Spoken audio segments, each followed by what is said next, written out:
Hello നമസ്കാരം. ഞാനിപ്പോൾ ഇന്നിവിടെ ഉണ്ടാക്കാൻ പോകുന്നത്, ഞാൻ ഇന്നലെ കടയിൽ പോയപ്പോൾ സാധനം വാങ്ങിച്ചു. ഞാൻ യൂട്യൂബിലൊക്കെ ഇങ്ങനെ ടി വിയിലൊക്കെ ഇങ്ങനെ ഇത് കാണിക്കണം കണ്ടിട്ടുണ്ട്.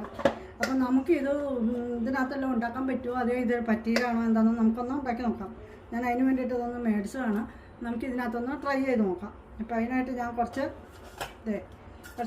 മാവ് കുഴച്ച് വെച്ചിട്ടുണ്ട്. അരിപ്പൊടി, നമ്മുടെ ഇടിയപ്പത്തിൻ്റെ ഒക്കെ മാവ് കേട്ടോ. പിന്നെ കുറച്ച് ശർക്കരയും തേങ്ങയും കൂടെ, ഏലക്കായും പിന്നെ കുറച്ച് ജീരകവും കൂടി ചേർത്തിട്ടുണ്ട്. മിക്സ് ചെയ്ത് വെച്ചിട്ടുണ്ട്.